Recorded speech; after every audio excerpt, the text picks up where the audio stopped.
สนิทคันเลยเดี๋ยวนี้เอามาขุดขี้กระเดือนเซเบ็ดกบใช่เบ็ดมึงดูโอ้ก้อนอันนี้เลยวะแล้วมันตัวมันขี้เดือดมาจักลังเดียวอ่ะว่าตุ่นเยอะนะลองไปใส่มึงดูสิได้บ่มันกินเลยได้ทั้งเล่นได้นั่นกันนะรี่มันใส่กันไอ้รีมบ่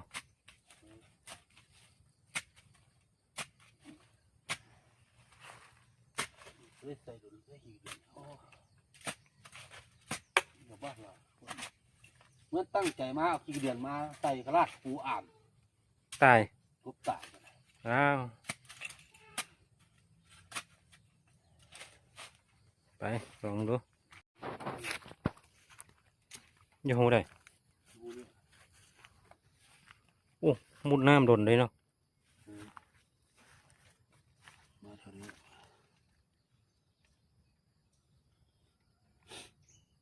ว่ากูเห็นไหมน่าขึ้นมาแล้วกี่หดกวนมันเนี่ย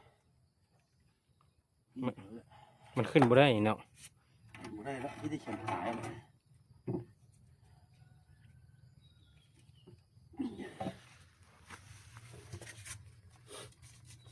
พวกสูงไปแล้วนะโอ้ดูเบอร์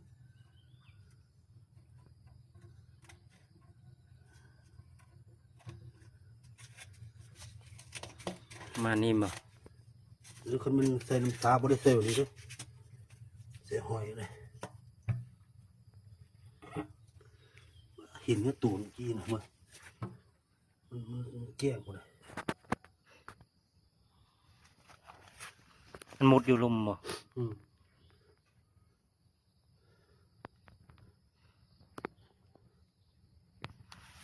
เป็นก้อนนี่หินอยู่ก้อนนี่นะบึง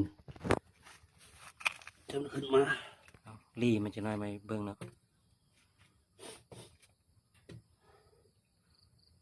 มาเสียบลงมาเดี๋ยวเลยตอนนี้เราใส่เบ็ดกบไว้เนาะแล้วน้อยนึงจังมายามเบิ่งนั่นจะเป็นอะไรมีกบตัวนึงอยู่นี่นี่ขุมเนี่ยระยะเราท่าเบ็ดกบออกมาเบิ่งอันเมื่อกี้นี้มันมีตัว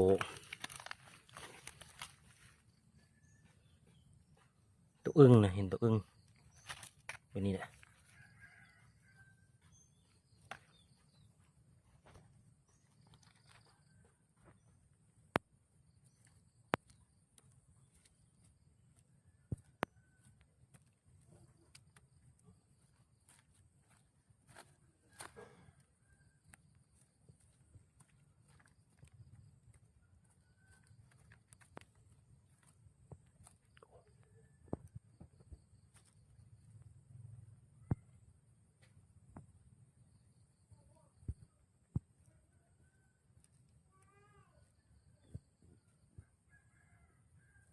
คนเห็นบ่ตัวอึ้งนี่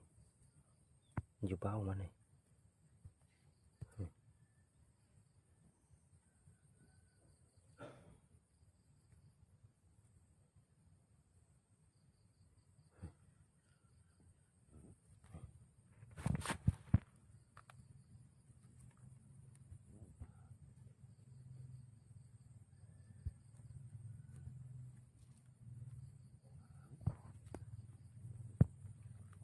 เห็นบ่